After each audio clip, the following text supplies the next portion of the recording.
காவல் நிலையம் அமைத்து 1 வருடமாக வசூல் வேட்டை நடத்தி வந்த சம்பவம் வெளிச்சத்திற்கு வந்துள்ளது. உள்ளூர் இளைஞர்களை போலீசாக நியமித்து அவர்களுக்கு சீருடை வழங்கி நிதி வசூலித்தது எப்படி? பீகார் மாநிலம் சமஸ்திபூரில் AK-47 ரைபிள் உள்ளிட்ட அதிநவீன ஆயுதங்களுடன் பணி நீக்கம் செய்யப்பட்ட ASI ஒருவர் கைது செய்யப்பட்டார். இவர் கொடுத்த தகவலின் பேரில் பேரிர் பீகார் மாநிலம் பூர்ணியா மாவட்டத்தில் உள்ள மோகானி கிராமத்தில் ராகுல் குமார் ஷா என்பவர் ஒரு போலி போலீஸ் ஸ்டேஷனை உருவாக்கி நடத்தி வந்தது தெரியவந்தது. அங்குள்ள அரசு பள்ளியின் ஒரு பகுதியில் இந்த தற்காலிக காவல் நிலையத்தை அமைத்துள்ளார். கிராம ரக்ஷா தளம் என்ற திட்டத்தின் மூலம் உள்ளூரை சேர்ந்த இளைஞர்களை பணிக்கு அமர்த்தி காவல் நிலையம் நடைபெற உள்ளதாகவும் தெரிவித்துள்ளார்.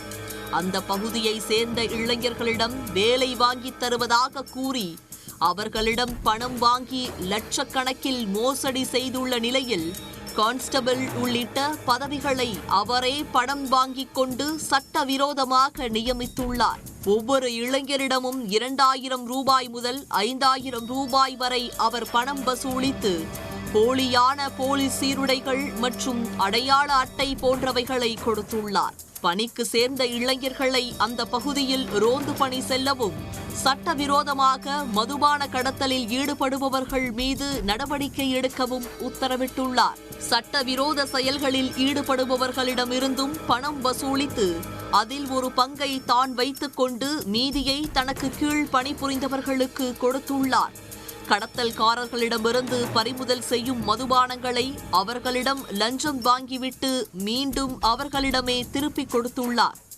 அது மட்டுமில்லாமல் ஹெல்மெட் அணியாமல் வாகனம் ஓட்டுபவர்கள், குடிபோதையில் வாகனம் ஓட்டுபவர்களிடம் 100, 200 என வசூல் செய்துள்ளார். ஒட்டுமொத்தமாக 50 லட்சம் ரூபாய் அளவுக்கு பணத்தை சுருட்டியதாக ராகுல் குமார் ஷா ஏமாற்றியதாகவும் கூறப்படுகிறது. உச்சகட்டமாக கடந்த குடியரசு தினத்தின் போது போலி காவல் நிலையத்தில் பணிபுரிந்த காவலர்களுக்கு கிராம பஞ்சாயத்து சார்பில் கௌரவிக்கப்பட்டுள்ளார்கள்.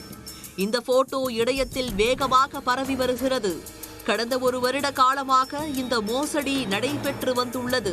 ஆனால் கஸ்பா காவல் நிலையத்திற்கு தெரியாமல் எப்படி இந்த மோசடி காவல் நிலையம் செயல்பட்டிருக்க முடியும் என பலரும் கேள்வி எழுப்பி வருகின்றனர். கான்ஸ்டபிள் உள்ளிட்டவர்கள் பிடிபட்டுள்ள நிலையில் போலி காவல் நிலையத்தை அமைத்து மோசடிக்கு மூளையாக செயல்பட்ட ராகுல் குமார் ஷா மீது வழக்கு பதிவு செய்துள்ள நிலையில் அவர் தலைமறைவாகியுள்ளார். அவரை போலீசார் தேடி வருகின்றனர்.